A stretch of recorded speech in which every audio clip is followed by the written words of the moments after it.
The baby was now pushing down, my body was just there. And at the same time, I had really minor contraction. No, can you just look if it's in the middle for me? Looking, and you're putting your makeup on me. Too sexy to myself. Yeah. Okay. Alright. And now leave my setting. You guys, both of you, No, leave. your mom doesn't want This is Valerie. Welcome back to my channel.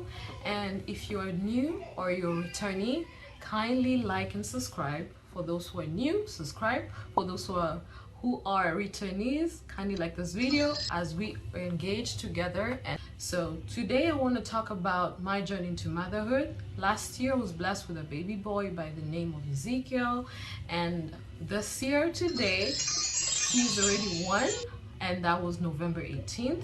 We had a big celebration for my son, and I was happy to be able to plan the birthday, as it's something that I really wanted to do, as this is my first son. And apart from that, I am really blessed to have my small family with me who helped me alongside with my friends as we plan this birthday. However, today we're talking about motherhood. So last year when the pandemic started, that's 2020 in March, when I found out that I was pregnant, it was just when the pandemic started, and I never knew that it was gonna move so quickly into a lockdown, and I never knew what the journey will entail being a mother. Neither did I know what it would take until labor time, because as you all know, labor is intensive. It's very intensive. For me, my water broke, let's say on my water broke on the 17th at 2 a.m. in the morning. What ended up happening is that I had to go to the hospital, and that is where everything took place. But I had a midwife, and the midwife helped me with everything. So they told me I cannot stay home, because my mom wanted me to stay home. As you know, African women, they have their own skills in the way they go about giving birth. As for my mom, she was telling me to stay home and just sit on the washroom, because that helps the baby to calm down. As for me, I could not stay home because I had exposure to bacteria since the water sac had broken. So for that reason, when I went to see the midwife the next day, actually I called them the same night, and left a voicemail telling them that my water broke, and they reached back to me the next morning, which was the 18th, and they told me that I cannot stay home, and they told me I had to go to the hospital because I cannot stay at home, because it was exposure to so much bacteria and all that. So having that being said, I had to pack everything and go to the hospital. Actually, let me see. Oh no, my water broke on the 16th. Actually, my water broke on the 16th at 2 a.m. Then on the 17th, that's when I had the checkup at the clinic with the midwife, because the entire day I was waiting for the baby, I had nothing. I had no cramps, and the little cramps that I had was really mild. I could not feel anything apart from, not even like period pain. All I could hear is like sometimes gushing of water. So I had to wear my pads, and every single time I felt lots of gushing water, I would have to sit in the washroom. But most of the time, I had no pain. I was walking normal. Everything was okay. And I wondered, what kind of what kind of delivery is this? So my midwife told me, because there's still water in my sac, then I would not have pressure and pain.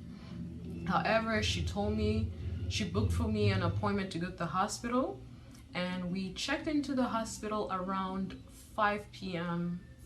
or 6 p.m. if I'm not mistaken, me and my husband. And as we got there, I was still not in pain. But when I got to the hospital, they came with a wheelchair. They're like, oh, sit here. I'm like, I can walk. I could literally walk. I had no pain, so they were shocked to see that I'm okay. I just sat because it was there and they made it available. I'm like, okay, no problem. But apart from that, then I went in when it was time to go into the room where they booked me. That's when everything started for me. So the first thing is that they had to check how many centimeters I'm dilated. And as they checked, they found out that I'm only 1 centimeter. 1 centimeter means that you have a very long time to go until you reach 9 centimeters dilation. So just to be checked, that is super painful because she had to put her finger in there.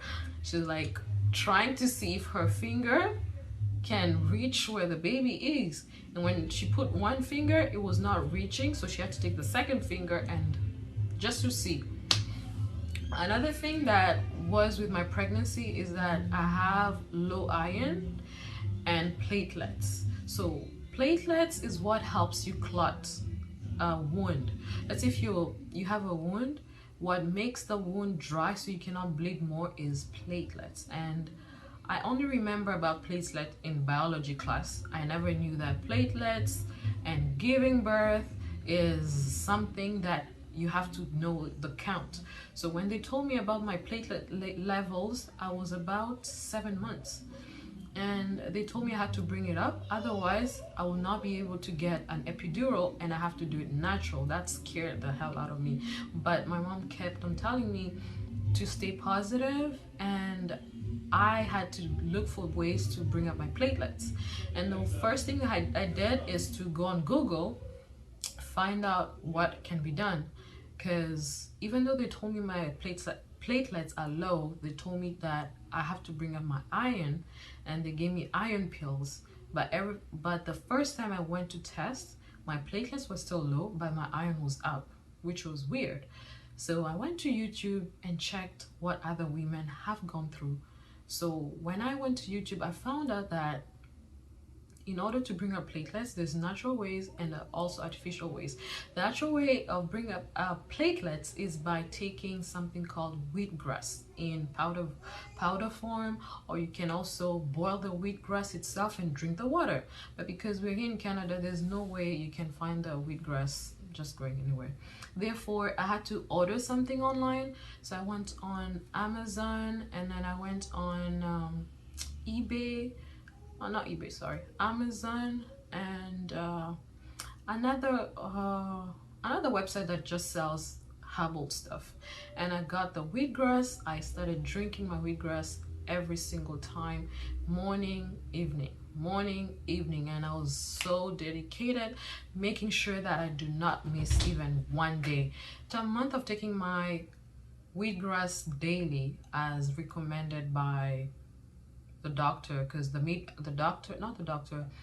midwife, who was the one who's monitoring everything, when I went to test, they told me that it's high but not significantly higher enough for me to get the epidural, which really brought me into a moment of shock, because I thought by taking it that will help. So because they told me that I can get hormones that can help me put it up, but the only negativity of taking hormones is that it can mess up with your body and also can bring side effects. So I didn't want to do that. Thankfully, there was a lady who has had this kind of situation before, so she told me to take folic acid. So it's folic acid, sorry, in larger quantities, because acid, which is in pill size, and I can buy it in Shoppers Drug Mart, which is just a store that sells that.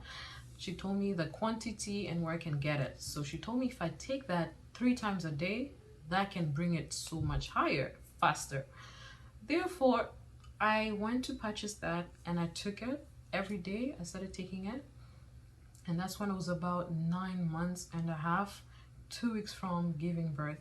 And at the same time, I had my new job where I was working. I was required to do 2 licenses, and those licenses required a lot of reading. So that helped me get out from my mind and stop stressing, because I will focus on the reading. Otherwise, I'll be really terrible and just thinking about it, and something that was not good for me at that moment since I was pregnant. Therefore, what I did is just focus and pray and just make sure that I do not just, have a low spirit, because that also can affect the mother. Therefore, what happened is that the day of, when my water broke, that's the first thing that they checked. When I was checked in, they say that it went higher. Okay, it's not high enough it's supposed to be, but enough for me to get an epidural, which was a little bit relieving, and it brought me a little bit of hope that everything will go well, because yes, epidural is there to help us when we can't deal with the pain, but it's not a mandatory thing to take, because I had some women who told me it's not mandatory to take it, that I can do a natural birth, and other women were telling me to take it because it can get to a point whereby if you cannot be able to push, they do a cesarean on you. That's something I did not want to do. Cesarean was something, the number one thing I didn't want to go through. So when I got checked in, everything was well, and I just kept on praying, and I brought my speaker. I was just listening to music, gospel music, and they kept on checking me to see how much the dilation was, but it was moving really, really, really slow. And having that being said, they did not know what they can do, so the entire night I just slept there, and every single time I went to the washroom, that's when the water gushed out more and more. So they told me that at a certain time I can no longer eat. So the last time I ate was on the 17th at, I think at 5 p.m. because they told me to stop eating. But I told myself, no, I'm not gonna stop eating, because if I stop eating, what am I gonna push? That was already 2 days. It broke on the 16th. They told me the entire 17th not to eat, and then the baby did not come the whole day. So what I did is that before going to the hospital, I had to eat fufu. I don't know. So I made sure that my mom makes me fufu and pondu. I ate and made sure that I'm full. But then that was the 17th. That was on the 17th at 5 p.m. And now going forward up to the 18th in the morning, that's when I started feeling the fatigue. I had no more strength, but I just kept on drinking like booster juice, because you can drink liquids, but you cannot have any solids. I asked the midwife if I can have even soup, so they told me that they sent my husband to bring me soup, but not to feed me the other anything that was in the soup, because the only thing that was there was Tim Hortons, and they make soup, so I had to drink the soup. I stayed there. Every single time they were trying to see if the baby's going down, but nothing. And then at one point, one of the midwife was like, I think we need to make sure that the water comes out, all of it, in order for you to give birth. At the same time, they gave me a medication that would induce the labor. So they gave me the first shot, and it did not work. They gave me the second shot, it did not work, up to the fourth, because I have this condition that I do not respond well to what you call numbing medication. If they have to numb the right side of my body, I do not respond. So even when I was doing my root canal, if they numb this side of the right, on the right, I will still feel the pain. And I remember when I had a tooth that they had to remove, they numbed it 4 times. They numbed the jaw 4 times, but still I did not respond. Even when they were taking it out, I could feel everything. So here I am in the hospital. They're giving me the medication to induce labor, but I was not responding. The baby was not pushing down. My body was just there. And at the same time, I had really, really minor contraction or pain the whole day of the 17th. And then it reached to a point at around 1 p.m. They were like, no, we have to do something. So they had me stand up in the washroom, and they took like a peg and they ripped off the sac. So when they ripped off the sac, the water, all of it came out. So that's when the pain started. That's when I started feeling the pain come gradually. But I was telling myself I can do this naturally. I don't need an epidural. I had already practiced what to do, because I kept on going on YouTube just to check, in case I do not get an epidural, what are the exercises I need to do in order to push through the pain and bring down the baby faster in order just to survive, you know, without the epidural. So whenever the pain will come, there's some exercises on YouTube that I saw, I started doing, just relaxing and like breathing calmly, and positions that I saw that you can do while in labor. So I did that for about an hour and a half, and the pain started coming more and more and more, and the dilation too. And then at one point, whenever the pain would come, I started feeling lightheaded and really dizzy. So I almost felt like I was going to pass out, right? But then I did not understand if I was going to pass out or not, because I have never passed out, so I don't know. However, what I remember feeling is that my head will be really light, and I started being really, my eyes started being blurry. And then the midwife told me just to sit down and to, you know, just to see if I will feel better. So I'll sit down, and once I feel better, I'll stand up and continue doing the exercises. And they had to switch the midwives at one point, because the midwife that I was with, she had done almost a 12-hour shift with me in the hospital. The next lady who came, she was, I think she was an Asian, yeah, she was an Asian lady. So she told me, you know what, I know you want to do this naturally, but at any point, should you want to get an epidural, don't hesitate to take it. Because the other midwife really wanted me to just do it naturally, because she was like, you know, you can do it if you just put your mind to it and just focus. So the other lady saw me how I was struggling, and how, so she approached me again in my ears and told me, if you feel at any point you want the epidural, don't be shy, just ask for it, I'll get it for you. And I was just like, wow, should I get it? Should I not get it? Should I get it? Should I get it? But it reached a point whereby the pain started coming more and more and more. And my sister called me and she told me how she just wanted to know what's going on. And I told her, because my mom kept on calling my husband all the time. And my husband's like, oh, she hasn't given birth. She hasn't given birth. So at this point, my sister called me, and I picked up the phone and I told her what's going on. And she told me, you know, it's going to reach a point that if you don't take the epidural, because there's a certain point that you can no longer give an epidural. So I was like, what? And then she told me, if you can handle the pain, okay, but if you cannot, don't be shy. It's not going to do anything, because there's this misconception that epidural can mess up your back. Oh. So I waited for a few minutes, and then I told them, I think I'm going to get the epidural. So they went to look for the technician. The technician was in an operation room doing operation. So the doctor came after 30 minutes, and the pain was getting more and more. The baby was coming down faster this time. By the time they came to administer the epidural, I was already dilated up to 5 centimeters. Yeah, 5 centimeters if I remember correctly. And at that point, I was able to take the epidural. They told me what to do, and they injected the epidural. But my right side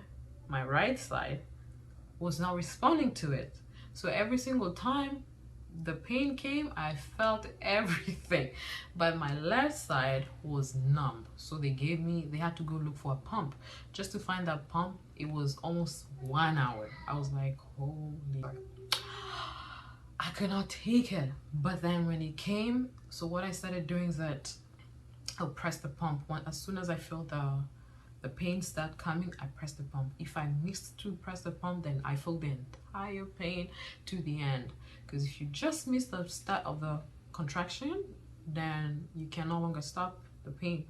So that kept on happening, and at one point they kept on moving me, because the doctor was saying that the heart rate of the baby started going down, and if in 30 minutes the heart rate doesn't go high, they will have to operate me. And I know that they told me if they operate me, they cannot give me another shot of anesthetic. They'll just operate me like that. And I was like, holy no. I'm like, no, because if I can feel the pain on my right side, it means that if they operate me, I will feel the entire pain, which will be, I don't know. So I always pray that my next child, I will never get an operation. That's my prayer. So at about 4:30, about 3:15, I started losing it a little bit more. I could not recognize myself. So they asked me, oh, do you want anything? Because they saw how weak I was. I'm like, can I get water? They're like, no, you can't drink any liquid at this moment because you're almost there.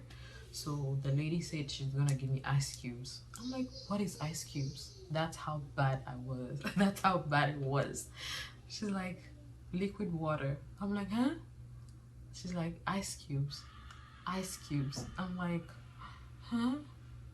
Then my husband just had to go and fetch some ice cubes, and he started feeding me the ice cubes. So they turned me also to make sure that the heart rate came up, and thankfully the heart rate came up. And then it was time to push. So whenever they were telling me to push, I didn't know how pushing should be. So what I was doing was like, ah!